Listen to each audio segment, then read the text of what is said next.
محمد کو ہمارے حوالے کر دو، ہم اس کے ساتھ جو چاہیں سلوک کریں، یا محمد نئے دین سے لا تعلقی اور آئندہ اس کی تبلیغ نہ کرنے کا اعلان کریں۔ ابی طالب سب کو مخاطب کرتے ہوئے کہہ رہے ہیں، میں محمد کو تمہارے حوالے کرنے کو تیار ہوں۔ یہ سن کر سب پر سناٹا چھا گیا ہے۔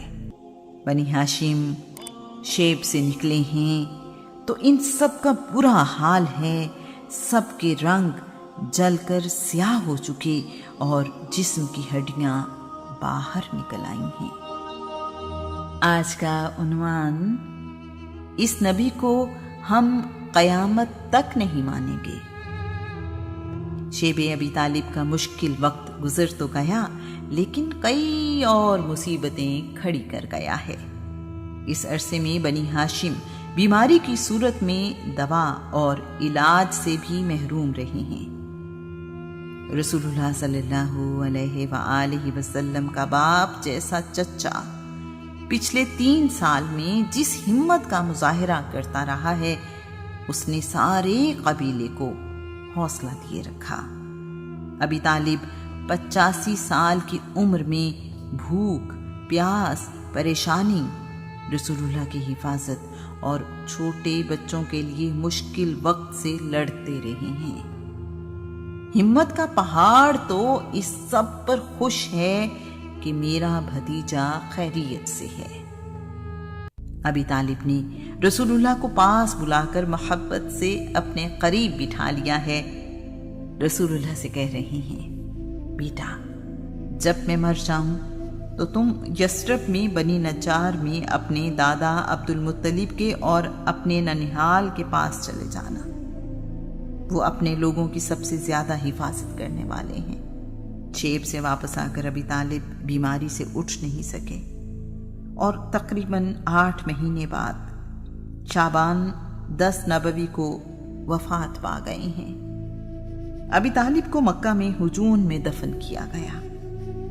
رسول اللہ اور چچا کا ساتھ 42 سال تک قائم رہا۔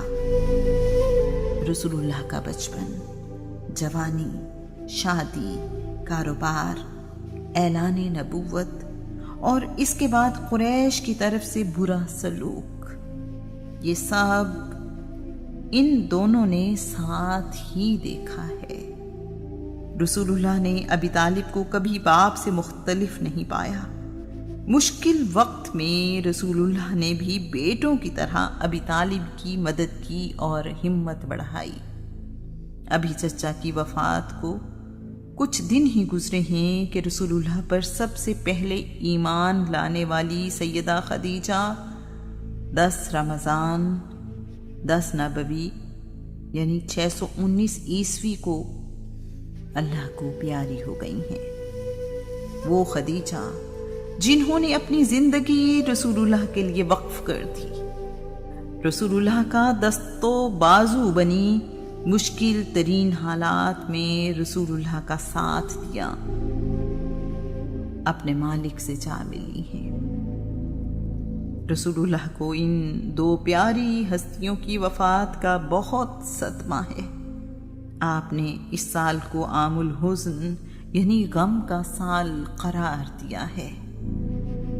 سیدہ خدیجہ رسول اللہ پر اس وقت ایمان لائیں جب دوسرے لوگوں نے انکار کیا، رسول اللہ کی اس وقت تصدیق کی جب لوگوں نے رسول اللہ کو جھٹلایا، رسول اللہ کو اس وقت حوصلہ دیا جب اللہ کے کلام کے جلال سے رسول اللہ گھبراہٹ کا شکار تھے، رسول اللہ کے اخلاق اور حسن سلوک کی گواہی دی اور زندگی بھر ان کا ساتھ نبھایا۔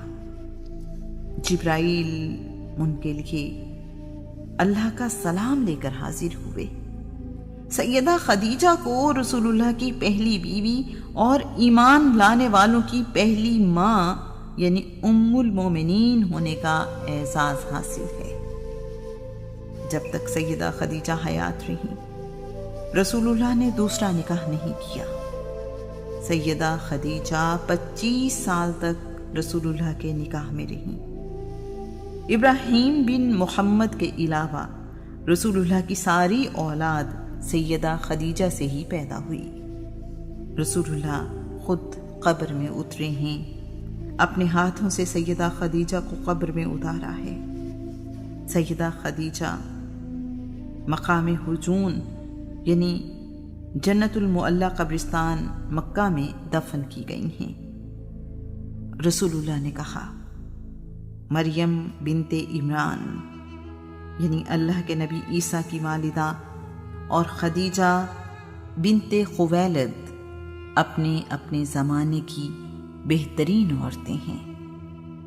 رسول اللہ کو جسمانی تکلیفوں کے علاوہ اخلاقی اعتبار سے بھی بہت تنگ کیا جاتا ہے۔ رسول اللہ مکہ کی گلیوں سے گزر رہے ہوں تو آوازیں کسی جاتی ہیں۔ کوئی کہتا ہے یہ کسی مجنون کا شاگرد ہے جو اسے الٹی سیدھی کہانیاں سناتا ہے اور یہ سن کر ہمیں سناتا رہتا ہے۔ کوئی کہتا ہے محمد آج آسمان سے کوئی نیا حکم نہیں آیا۔ کوئی یوں دل دکھاتا ہے خدا کو رسول بنانے کے لیے تمہارے علاوہ کوئی اور نہیں ملا۔ نبیہ اور منبہ بن حجاج کہتے ہیں، ہم جیسے مالدار، سردار، بیٹوں والے اور ہوشیار لوگ موجود ہیں، مگر اللہ کریم قرآن پاک میں ارشاد فرماتا ہے، پیارے رسول آپ سے پہلے بھی رسولوں کا مذاق اڑایا گیا، میں نے ایسے انکار کرنے والوں کو مہلت دی، لیکن انہوں نے اس مہلت سے فائدہ نہیں اٹھایا اور اپنی روش پر قائم رہے۔ کچھ وقت گزرنے کے بعد میں نے انہیں گرفت میں لے لیا، اب بھی ایسا ہی ہوگا، آپ دیکھ لیں کہ میرا عذاب کیسا سخت تھا۔ میں قریش کا سردار، سب کی نظروں میں عزت دار، مال و دولت میں بھی محمد سے بہتر ہوں، کیا میرے ہوتے ہوئے محمد پر وحی آ سکتی ہے؟ میں نے جادوگروں، ساحروں، کاہنوں، شاعروں، مجنونوں کو دیکھا اور ان کی باتیں سنی ہیں، محمد میں ان جیسی کوئی بات نہیں ہے۔ جب ان پر ہماری آیات تلاوت کی جاتی ہیں تو وہ طنزیہ انداز میں کہتے ہیں ہم نے سب کچھ سن لیا ہے۔